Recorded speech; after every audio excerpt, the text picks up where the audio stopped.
what would you do? I don't know. 20-something trying to get my fucking life straight. I'm making lifestyle choices that some might hate. I lost a girl in my dreams, chasing after dreams, and yet once it happens you realize it wasn't what it seemed. Hey everyone, it's your girl Misabi. We're here on Parlay to This. Today we're parlaying with Natural, straight from Boston. How are you today? Good, how are you? Thank you for joining us for our premiere of Parlay to This. Thank you our very first much. episode ever, so I'm excited. Me too. I'm honored. Thank you for making me the first, and I'm glad to be here. So, first and foremost, tell us a little bit about yourself. I know you're born and raised in Boston. Yes, I was born in Boston. I split time growing up between Milton, which is the closest suburb to Boston, and Dorchester. I've been here my whole life. As anyone will tell you, I'm a pretty big fan of the city. Just take a lot of pride in being from here, and doing my thing within it, no matter what avenue it is, music or otherwise. And I've been here my whole life. My whole time's been in Boston. Mm-hmm. And what got you into music? I've always been a huge music fan. I liked a lot of different stuff growing up. I never really had one particular genre that was like my favorite per se, but I feel like hip hop was kind of the one that just kept calling me back. And then by the time I hit probably my teenage years is when I was like really all for it. I was kind of starting to fall really in love with it, listening to it, studying different artists, keeping up with kind of like the new releases and the freestyles and the mixtape game, and like the G Units, the Dipset years, all the way up through college. And I think in college is when I first started kind of messing around with rap, like here spitting there, like drunk freestyles, frat parties, stuff like that. But I didn't take it as a performance until a little bit later. But I've always been like kind of a big fan, and once one day it just kind of came to me. I was like, I can't do this anymore. I can't sit there and watch. I want to try and do it. I felt like there was a lot of subpar stuff coming out, especially from around here at that time. And I felt like I could contribute meaningfully. It wasn't to be like, yo, I'm the best. It was more just to be like, well, I think I can contribute something that is good. And I had a lot of confidence off the bat. A lot of people were kind of confused by it, but I kind of knew, and then just went with it. And my first show was at Harper's Ferry back before it changed over, and it was at like some random internationals night. It wasn't even like a really hip hop night. And they gave me like my 15 minutes, and people were like, "Man, you can spit, like it was dope, blah blah blah." And I was like, I felt like I know. For lack of a better words, you don't want to sound like a total jerk, but yeah, I was like, yeah, man, I feel good about it. I feel confident, and why not? Could be doing a lot worse things in my time. So what about your music do people gravitate to? That's a tough question. I think it varies from different people, but it's honest. It's very transparent. Most people always kind of give me two compliments about my music that I think mean a lot. One is like, man, you spit just like you live. Like it's just a very reflective way of writing. It's not a facade. There's no gimmicks. There's no like fantasy. There's like kind of the dream of wanting to be a musician for a living, but there's also kind of like the things that my city's dealing with, and I'm very clued into my city.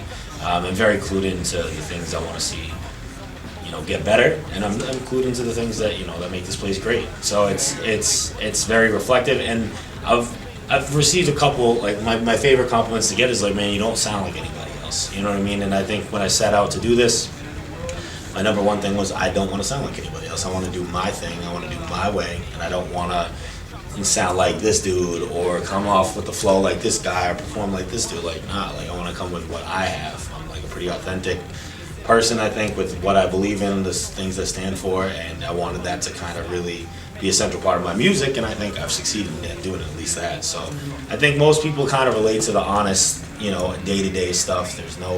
I'm definitely not someone you want to go to if you're looking for like a fantasy or like a stunt rapper or anything like that, and that's part of hip hop. Like I like a lot of that stuff. Like there's different times for different things, but for me, when it comes to writing, performing, and making music, it's about being authentic. It's about being honest.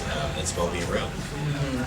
And you mentioned that you're really in the know about what's happening in Boston in terms of whether whether it's in politics or what have you, and kind of what's going on the ground level. With that said, let's talk a little bit about Ways to Go, Okay. Which is your latest project, which was released, I believe, in last fall. Yep, November it was released. And so can you talk a little bit about how that came about? Like the title, Ways to Go. Is that related, to the Boston community at all, or? It is. I mean, I think I wanted this project to be. I mean, I definitely wanted it to be. If you listen to it, it is a very Bostonian type attitude album. At the same time, I think it's applicable to a lot of different cities and a lot of different societies.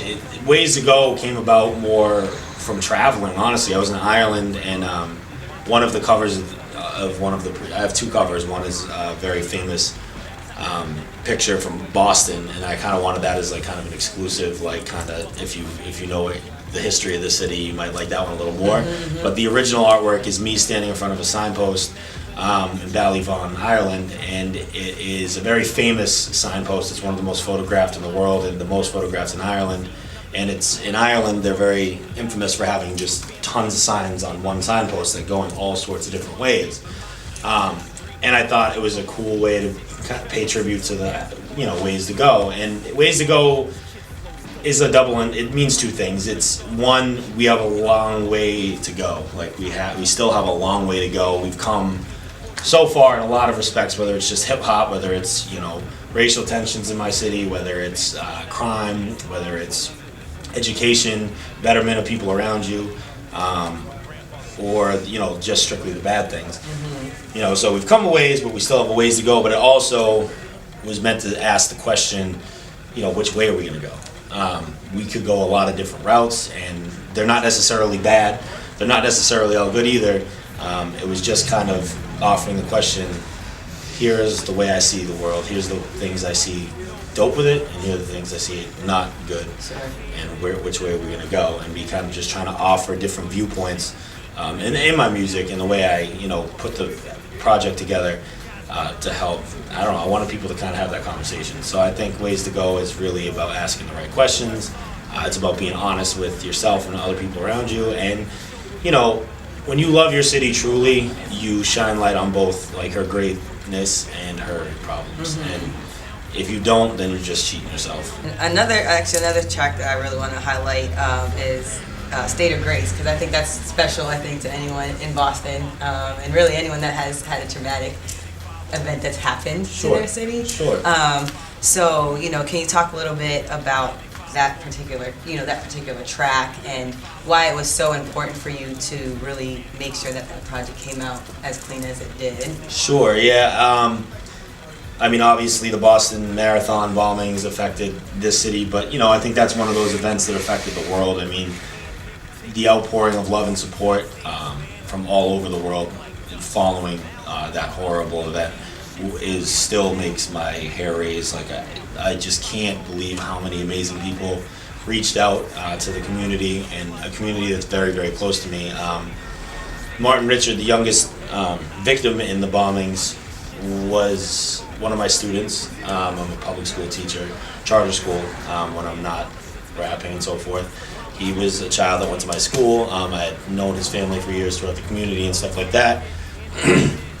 And I wanted to do it in a way that paid tribute without being crass or over the top or forcing it, as we would say around here. I wanted to be genuine, because I really was close to what happened.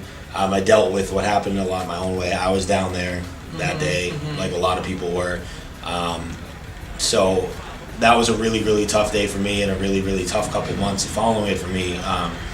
Because bombs go off, the media comes, and then people get caught or killed, and then it's like they leave and everybody else forgets about it. But like, I was one of the people here still picking up pieces, not just where I'm from in the community part, but just like a lot, that affected a lot of kids I know and a lot of adults I know. So I felt like being somewhat known, I guess you could say, in Boston as far as a musician, but also just around the city, that I owed it to my listeners to be like, hey, I want to do something authentic. I want to give back. And I also wanted to dedicate it to Martin, because I felt like he deserved it from me. I mean, I would be remiss if I didn't. So I kind of just it came to me pretty quickly. I got when President Obama came for the interfaith service a couple days after the bombing. I was lucky enough to be in attendance. I kind of was on the fence about going because I was so overwhelmed about with everything that was going on. I didn't know if I wanted to deal with all of it, but I'm very thankful to this day that I was in attendance. And he gave a great speech. And in the speech, he quoted E.B. White and said, there's a famous poem that he wrote. And in the poem, it says, "This, Boston is not a place; it's a state of grace." And I really thought that was super cool. I just was like, "That is, that's what I like when I left church that day and just streaming down everyone's faces, and you have all these big politicians around and actors. Bradley Cooper's there, and all these people, and your president, your amazing, first lady, all these people around, and it's just like you walk out, and I was like, I'm gonna write a song that has to do with this. I wanted to give back in my little way, and that's the way I did it. And it was important, the fundraising part. All the sales on iTunes went straight to the family fund. I didn't sell a ton, but it was just my little gift to try to give back. And my main concern was never the money to raise. It was more writing a piece of music that I feel like people could identify with. And, it resonated with me. So that was a real big record for me in the sense that it means a lot to me. It's obviously more than just music. That track, it's meant to be a dedication to my city, most importantly to Martin Richard, who was a great child, who was a great kid. And, in the future, learning from, the greatness that was him and the way that people banded together after it, it's owed. It's owed. Absolutely. And I wanted to make sure I highlighted on that. And it's great that, with your music, you're showing that music is more than, it can send a message. It can help comfort people through that song, For sure. And then I feel like you are doing the same thing, too, with City Kids, and that's you have a new video coming out for that soon. When is that coming out? I wish I had a date. It's pretty much done. Yeah. It's just some editing and working some kinks out. Because we see the behind-the-scenes photos a lot. Yeah, it's gonna be fun. So we got some kids in it. City Kids, I felt like, is one of those records that's supposed to be a lot of fun. And that's kind of our slang here, what's up, kid? That's how the white boys in Dorchester talk anyways. But everybody gets it. I'm from the city, kid. Right. But also City Kids. And I just thought it was kind of a fun flip on our slang. And also, the beat's amazing. Shout out to Teddy Ruxpin. If he's not the best around here, he's one of the best. One of my favorite producers, a great kid. He's really been working hard, and I'm really excited for him. But I was glad he was a part of it. Shout out to Charm Leggero and Dutch Rebel were on that with me as well, who I respect a lot and have. Some big names in there. Some big names, yeah. Dutch is about as big as it gets for me hip-hop wise. I think she's a huge talent, and she's a great person. I'm just privileged to call these people my friends as well. Hip-hop's got a lot of negative nonsense to it, man. Don't listen to that. That no new friends nonsense, that's not true. I have new friends every day. I've met some great people through this music game, and that have been loyal to me and really showed me awesome experiences, and I'm so thankful for that. Absolutely. I've gained a lot from music in that regard and life experience alone. So I don't have time to everyone's out to get you. I don't care, man. That's not true. You gotta keep moving. Learn to weed it out. You know what I mean? There's always gonna be some snakes in the grass. Just be real with yourself and other people. You'll figure it out. So City Kids is gonna be fun. The video's gonna be dope. I wanted to have some fun with it. Get some kiddies in there from the city. Have some fun with it. Cool. Ways to Go, I think, is done pretty well, but definitely try to grab the album. It's available exclusively on DJBooth.net, which is a great platform for independent artists in the hip hop world. Shout outs to Z from DJ Booth. Shout outs to Nate from Refined Hype. There's some great people. Definitely check out DJ Booth, not just for my music, but for some awesome music out there. You can get that. It's called Ways to Go by Natural. Follow me on Twitter at Natural617. Instagram is Natural617, all that nonsense. It's either Natural Hip Hop or Natural617. My website is www.naturalhiphop.com. Keep an eye out for the videos. Cities around the U.S. I'm trying to get to. I'm in New York a lot. I'm in L.A. a lot. So keep an eye out for me. I really hope to keep cracking at the door and see what happens. Great. Thank you so much. You're very welcome. Thanks for coming I in. appreciate it. I Thank want a you. hug, 'cause, You get it? Obviously, obviously. Thank you for having me. Thank you. I really do appreciate it. That's all for today. Until next time. But back to matters at hand. It don't matter what you say, only matters if you can. 20-something flow got me loving the hate. What up? This is Natural checking in. Shout outs to Mass Apparel for having us. They like, who these guys? Beantown's newest tribe. Jesus Christ in the booth on wax.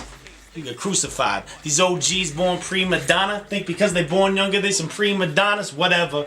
Natural with the give and go. Out of all the young bucks, me, I got the biggest flow. You quit yapping. Just let them figure show. Smash your bitch and chuck the deuce like Bigelow. Y'all dudes is whack born on a beat street. Thinking support the same thing as one retweet.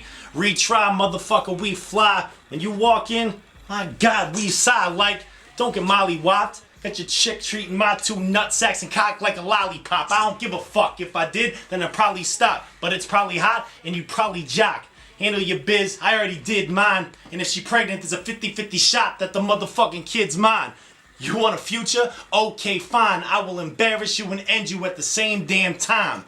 They want to beat us. They say death comes in threes, and I came in Adidas. Don't mess. Bar gang. What up? Natural checking in. Shout out to Mass Apparel. I appreciate it. Will be successful. Find out. Will be successful. Find out. And over.